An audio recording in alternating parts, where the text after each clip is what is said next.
하나님께 영광의 박수 돌리겠습니다.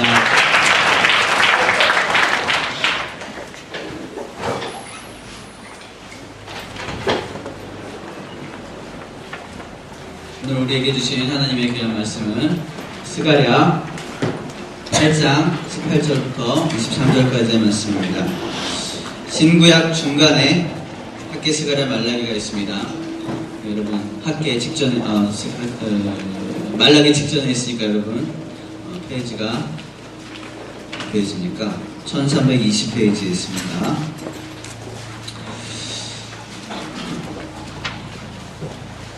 (18절부터) (23절까지의) 말씀입니다.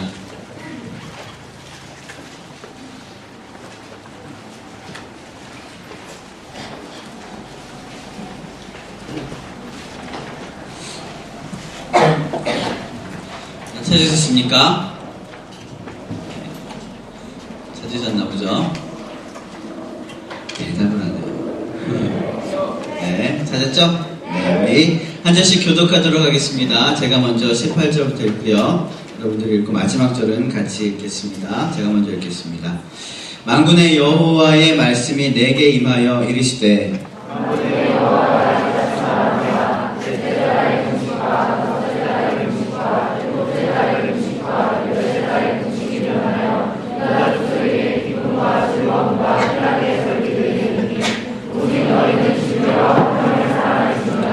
만군의 여호와가 이와 같이 말하노라. 다시 여러 백성과 많은 성읍의 주민이 올 것이라.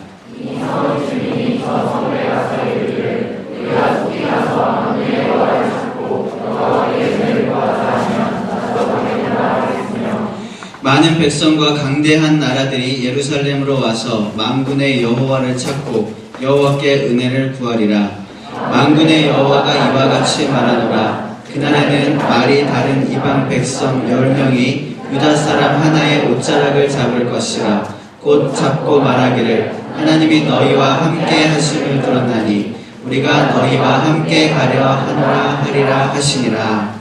아멘. 여러분 중고등학교 때 역사, 세계사, 한국사 그런 거 재밌으셨나요? 끄떡끄떡 하시는 분들은 이상한 사람들이에요. 역사, 세계사 이런 거 사실 별로 재미는 없습니다. 그런데 희한하게 중고등부를 졸업하고 나면 그러면 이 역사, 세계사 이런 것들이 재밌더라고요. 저는 그렇더라고요. 그래서 이 세계사를 보면서 현대를 볼 수 있고 또 미래를 그렇게 볼 수 있습니다. 그런데 오늘 말씀을 좀 이해하기 위해서 제가 간략한 역사를 말씀드릴 거예요. 이 역사도 여러분들이 좀 그런 지식을 알고 그러고 성경 말씀을 보시면 재밌어요. 재밌습니다. 그래서 여러분들이 그 역사들에 대해서 좀 울렁증이 있으시거나 그런 분들 좀 극복해 보시길 바랍니다. 열왕기 하 25장에 보시면은요, 이 예루살렘, 특히 남유다부터 해야겠죠? 세상에서 가장 지혜로운 왕이 누구였습니까? 솔로몬. 아시죠? 신입생도? 네. 솔로몬의 아들이 누구였습니까? 오, 맞습니다. 르호보암이었습니다. 솔로몬의 아들 르호보암은 왕이었을까요? 아니었을까요? 왕이었다. 손 들어보세요. 네. 왕이 아니었다. 손 들어보세요. 잘 모르겠다. 왕이었습니다. 르호보암도 왕이었고요. 솔로몬이 사실은 굉장히 지혜로웠지만 성경 말씀을 꼼꼼하게 보면은요, 그 솔로몬이 지혜로웠지만 굉장히 좀 악한 왕이었어요. 지혜로웠지만 좀 그렇게 좋지는 않았던 그런 왕이었습니다. 근데 그의 아버지가 누구였냐면 다윗이었거든요. 다윗 때문에 내가 네 아버지를 봐서 네 대에는 멸망시키지 않겠다. 그랬던 왕이 솔로몬이에요. 다윗 때문에, 아버지 때문에. 그러고 나서 솔로몬의 죄악 때문에 어떻게 됩니까? 솔로몬이 죽고 나서 그 아들 때에서 나라가 반으로 갈리게 됩니다.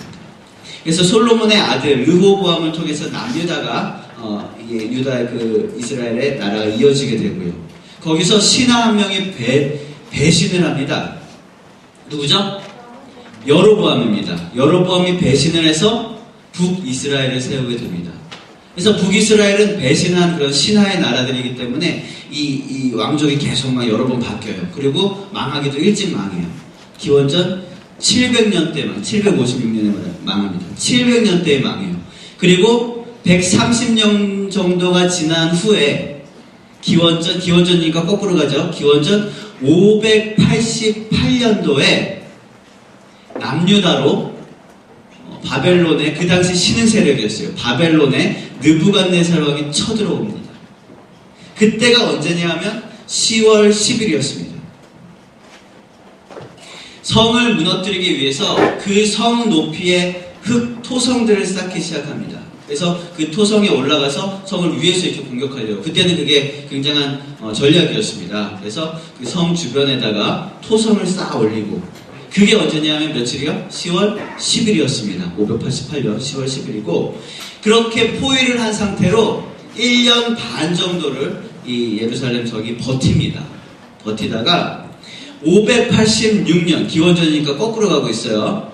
기원전 586년, 그러니까 유다의 마지막 왕이 시드기였는데, 그 시드기야가 왕이 된 지 11년 4월 9일에 예루살렘 성벽이 파괴되고 말았습니다. 무너지고 말았습니다. 4월 9일입니다. 예루살렘을 지키던 군사들도 이미 그 전에 식량이 다 떨어졌죠. 그래서 무너짐과 동시에 뿔뿔이 다 도망가고, 왕이었던 시드기야조차도 막 도망가다가 바벨론 군사들한테 잡혀서 굉장히 처참한 최후를 맞이하게 되죠. 그 자녀들이 보는 눈앞에서 처형을 당하고 그 시드기야도 눈이 뽑혀서 바벨론으로 끌려가게 됩니다. 그 처참한 유다의 최후가 됩니다. 그리고 그해 5월 7일에 바벨론의 시위대장 느부사라단에 의해서 예루살렘의 모든 성전이 다 불타게 됩니다. 성벽이 무너진 거는 4월, 그리고 다 불타서 막 이렇게 다 소진되어 버린 것은 5월 7일입니다. 그리고 바벨론 그 군대가 다 이렇게 쑥대밭을 만들어 놓고 다 포로로 데려가면서 몇몇 굉장히 천민들, 낮은 사람들만 쭉 놔두고, 그 중에서 지도자를 누구를 세우냐면 그달리아라는 사람을 딱 세워놓고 다 철수를 해요. 그런데 친애국파, 바벨론파 사람들이 나중에 또 쳐들어와서 그 남아있던 사람들까지도 다 죽입니다. 그달리아를 비롯해서 모든 사람들을 다 죽였습니다. 그게 언제 있었냐면 7월에 있었던 사건입니다. 오늘 말씀을 다시 한번 볼게요. 오늘 말씀을 보시면 19절에 보시면 몇 월이라 그렇습니까? 넷째 달, 다섯째 달, 또 일곱째 달, 또 열째 달입니다. 4, 5, 7, 10월 달에 있었던 금식이라고 하고 있습니다.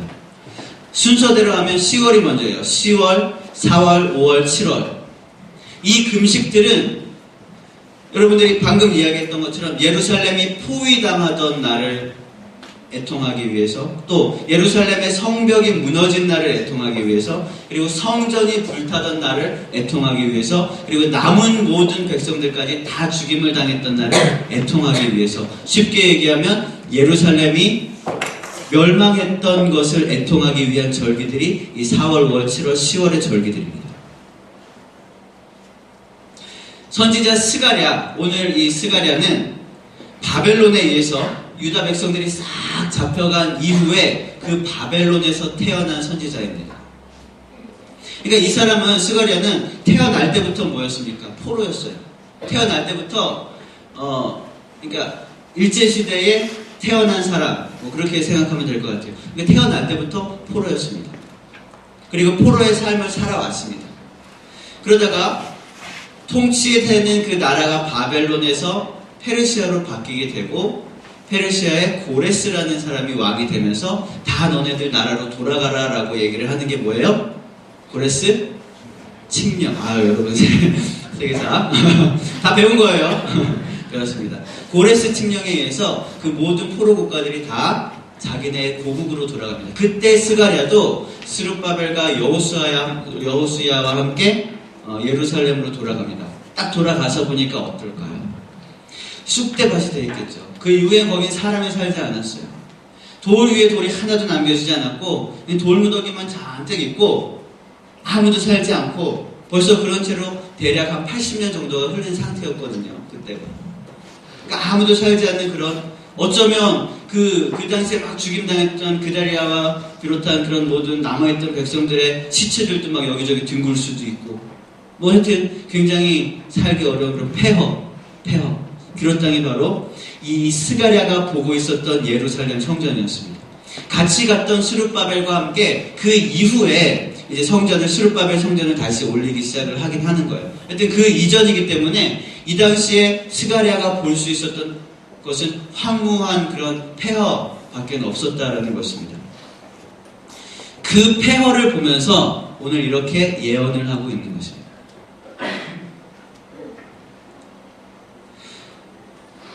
스가랴는요, 오늘 본문에서 예루살렘이 멸망하던 것을 기억하기 위한 금식들을 쭉쭉쭉 열거를 합니다.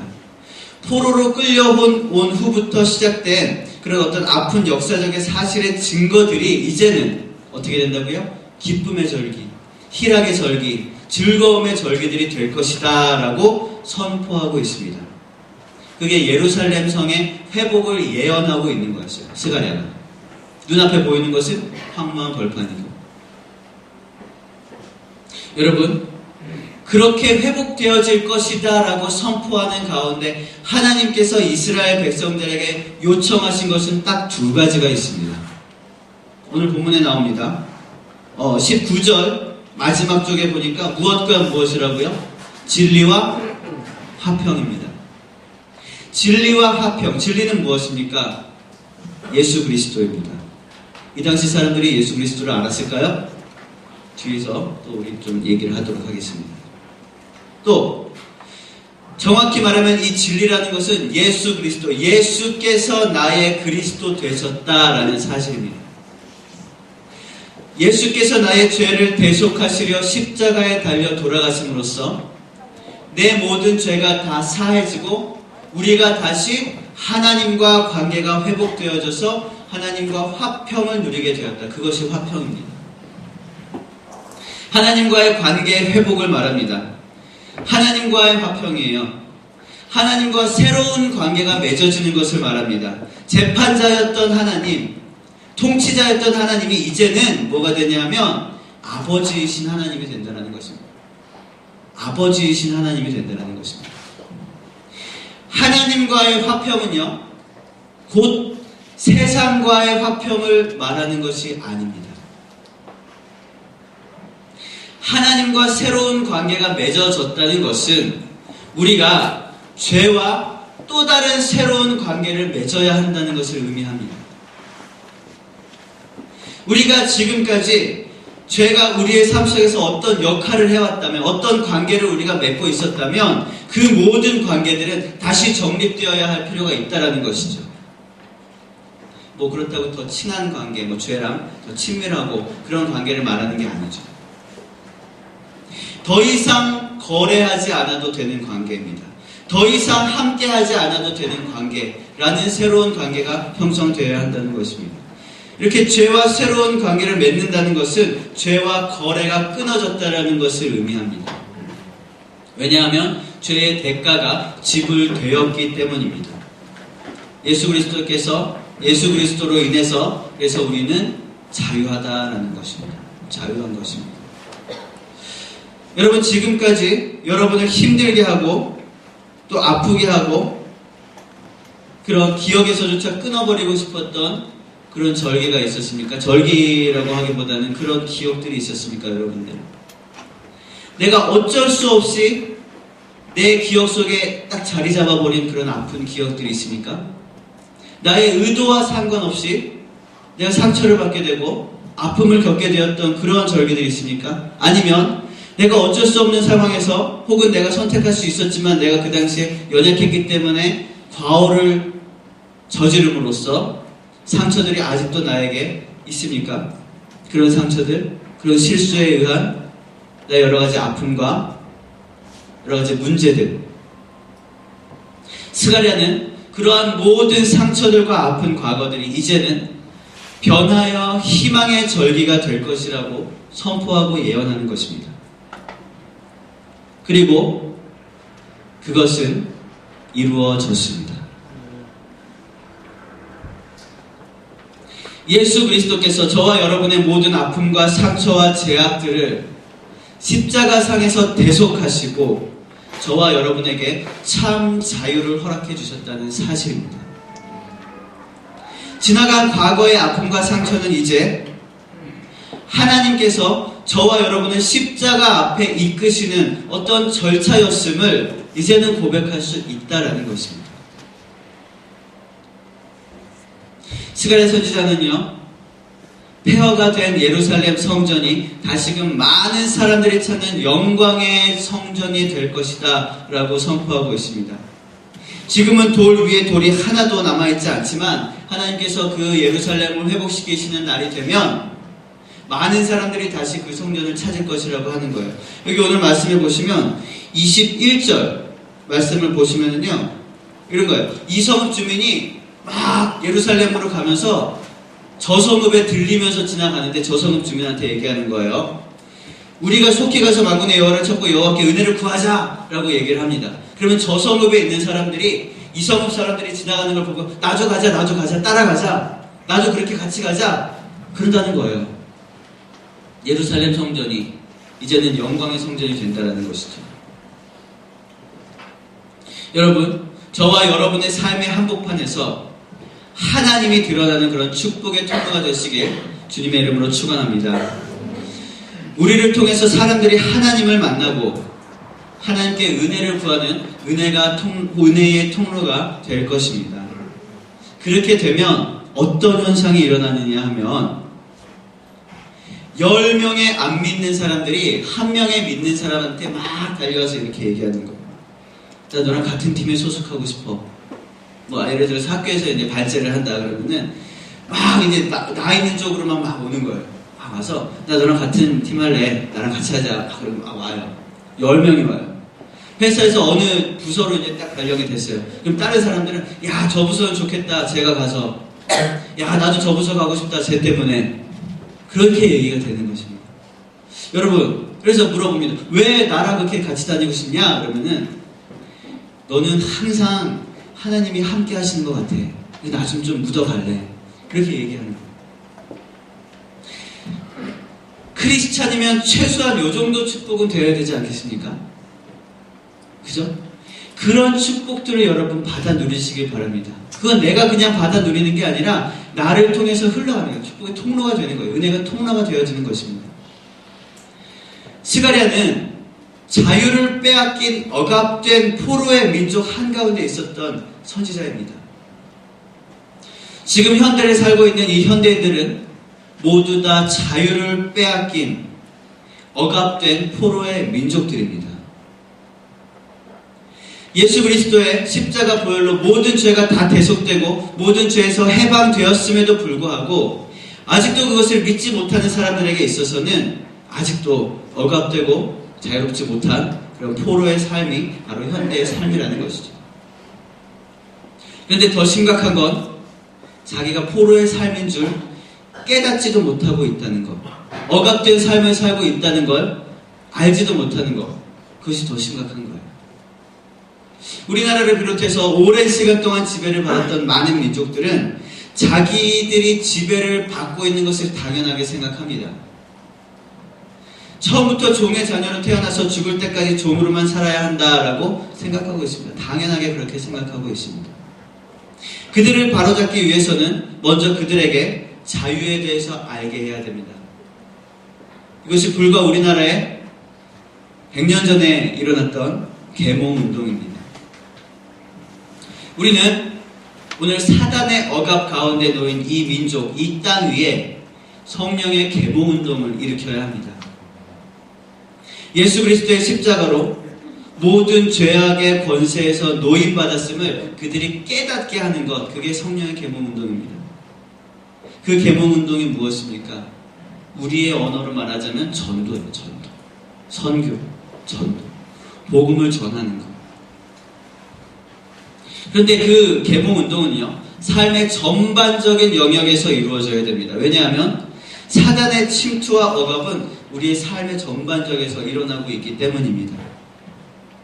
사단은요, 예수 그리스도의 보혈 안에 사람들이 들어오지 못하도록 하기 위해서 갖가지 수단과 방법을 가리지 않습니다. 권세와 명예, 물질, 문화, 삶의 모든 부분을 총동원해서 사람들로 하여금 하나님과 멀어지게 하려고 하고 있습니다. 사단이 그렇게 전 영역적으로 공격을 하고 있는데, 우리의 전도는 기껏해야 일주일에 한 번 모여서 한다거나 그렇게 되어지면 그건 정말 턱없이 부족한 대항이죠. 사단은요, 아주 작은 부분부터 흔들어서 예배에 참석하지 못하게 합니다. 아주 작은 의심부터 만들어서 예수 그리스도를 믿고 의지하지 못하게 합니다. 삶의 전반적인 영역을 흔들어서 전도하지 못하게 하고 말씀 보지 못하게 합니다. 우리는 우리의 모든 삶을 통해서 예수의 그리스도 되심을 증거하고, 쉬는 시간이면 전도하고, 또 옆에 모르는 사람이 있으면 복음을 전해야 합니다. 가끔씩 그럴 때가 있습니다. 옆에 모르는 사람이 딱 앉았는데 마음속에서는 야, 지금이 기회다, 복음을 전하고 싶은 마음이 막 일어나는 거예요. 야, 이 사람은 정말 하나님 보내주신 사람인 것 같아.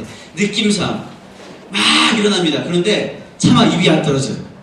그래서 야, 어떡하지? 이거 지금 얘기하면 될 것 같은데, 성령님이 강하게 임재하시는 것 같은데 이거 어떡하지? 조금 고민하는 찰나에 이 사람이 일어나서 자리를 옮기고 상황은 종료가 됩니다. 사단이 한 번 이긴 거예요. 여러분, 전도할 수 없는 상황이 되거든 기도하십시오. 예배에 나올 수 없는 상황이 되거든 기도하세요. 예수 그리스도의 이름으로 상황이 바뀌기를 선포하면서 기도하십시오. 예배에 나올 수 있음에도 몸이 안 움직여질 때가 있어요. 여러분, 기도하십시오. 전도하려고 하는데 입이 안 떨어져요. 사단이 입을 딱 막고 있는 거예요. 여러분, 기도하십시오. 귀신이 입을 막고 있다고 생각해요. 여러분, 저기 예배에 나오려고 그러는데 몸이 움직이지 않아요. 내가 안 움직이는 게 아니라 그건 못 움직이는 겁니다. 못 움직이는 거예요. 컴퓨터 책상에 앉아가지고 조금만 더 해야지. 심하게 얘기해볼까요? 컴퓨터 책상 위에 앉아있는 내 위에 귀신이 앉아있는 거예요. 무섭겠죠? 예배에 나오지 않는데 평소에 말고 사단이 꾹 누르고 있는 겁니다. 예배 나가지 말라고. 나는 여기까지만 딱 하고 예배 나가야겠다. 근데 못하는 거예요. 내가 안 하는 게 아니라 못하는 거예요. 그럴 때 여러분 기도하셔야 됩니다. 선포하면서 기도하셔야 돼요. 우리는 오후 예배를 해서 조금 그렇지만 오전 예배를 드릴 경우에, 혹은 오후라도 여러분들이 이제 잠을 늦잠 막 자고 그럴 때 이불 위에 귀신이 들어앉아 있는 거예요. 못 일어나는 거예요. 못 일어나는 거예요. 머리 풀어야지. 못 일어나요. 일어나고 싶은데 안 하는 게 아니에요. 여러분, 그냥 그 자리에서 편히 쉬실 것입니까? 여러분, 기도하세요. 사단의 모든 얽매임이 끊어지고 하나님께 나가 예배하기 원한다고 기도하십시오. 그러면 하나님께서 도우십니다. 보혜사 성령을 보내서 어느 상황, 어느 장소에 있든지 간에 모든 사단의 억압을 끊고 일어나 나올 수 있도록 주님께서 도우시는 것입니다. 스가랴가 예언했던 그 예루살렘 성전의 회복이라는 것은 예루살렘 성전이라는 제한된 땅의 회복만을 일컫는 것이 아닙니다. 그것은 예수 그리스도의 이름으로 모든 악한 영들이 떠나가고 우리의 모든 슬픔과 억압과 죄책감들이 사라지고 하나님께 온전히 예배하며 영광 돌리는 귀한 시대를 일컫는 예언이었던 것입니다. 광복절을 말하기 전에 을미사변을 이야기해야 됩니다. 을미사변에 대해서는 셀 모임 들어가시기 전에 스마트폰으로 한번 찾아보십시오. 그러나 지금 우리가 광복이 다 된 이후에 지금 우리는 을미사변을 기념하지는 않습니다. 광복절을 기념하고 있죠. 우리는 사단에게 걸려 넘어지고 상처가 되었던 때를 기억합니다. 그러나 이제 우리가 기념하고 감사해야 할 것은 그런 아픔과 상처를 통해서 진정으로 예수님을 나의 주님으로 모시게 되었다는 그 사실을 우리는 감사하고 기억해야 하는 것입니다. 이것은 선포입니다. 선포. 광복절 아침에 우리나라 백성들이 할 수 있었던 것은 무엇입니까? 대한독립 만세를 외칠 수 있었습니다.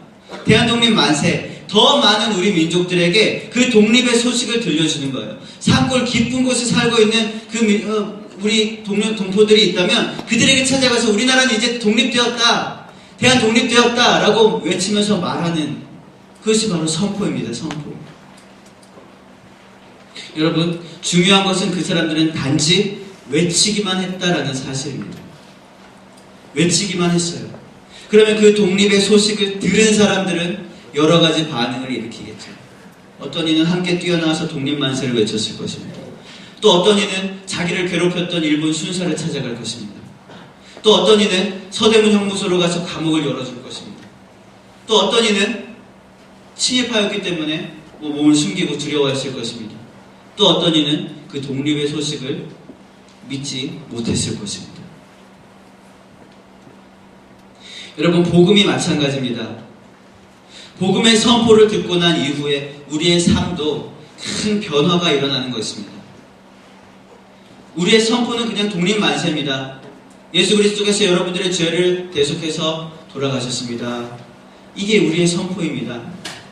하지만 그 선포를 들은 사람들은 기쁨이 넘칩니다. 그 선포를 믿는 사람들은 삶이 변화됩니다. 어떤 행동으로 그것들이 나타나기 시작되는 것입니다. 그러나 들어도 믿지 못하는 사람들은 변화가 일어나지 않습니다.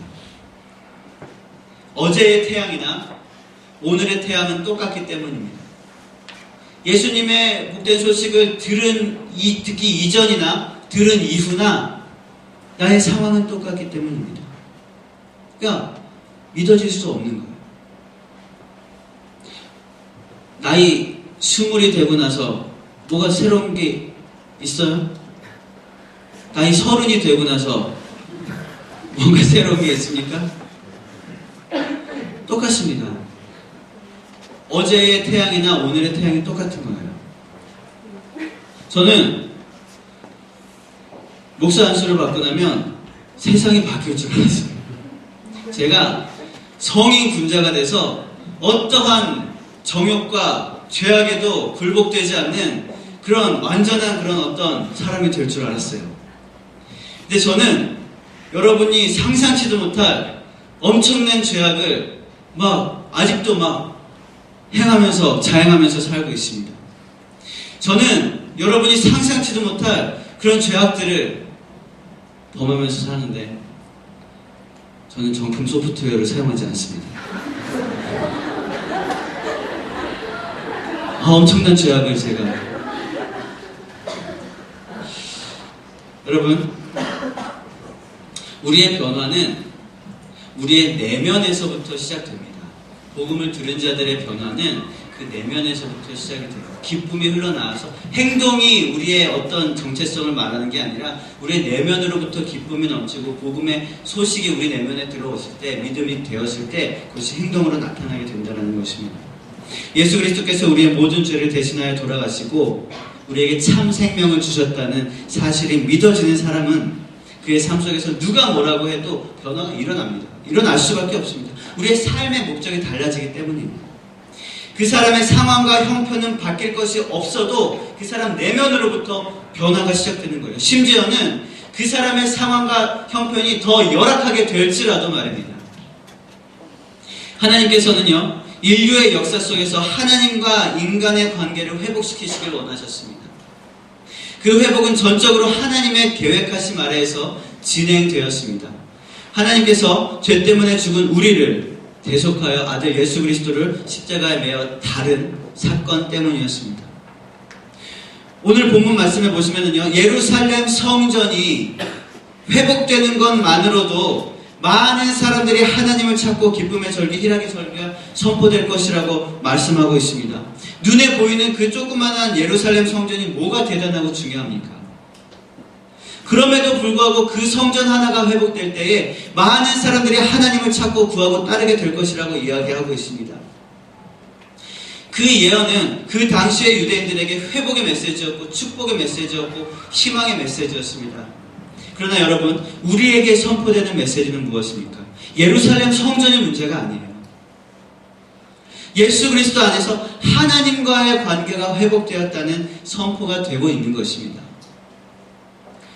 사이가 안 좋았던 친구들 있죠. 그 관계가 회복되는 것만으로도 얼마나 기쁩니까? 가족, 사이가 안 좋은 그런 가족 관계가 있다 한다면 그 가족이 회복되어서 정말 가족을 회복하게 된다, 관계를 회복하게 된다는 것은 아마 더더욱 큰 기쁨일 것입니다. 그러니 여러분, 하나님과의 관계가 회복되었다는 것은 세상 그 무엇과도 바꿀 수 없는 기쁨이고 즐거움의 소식입니다.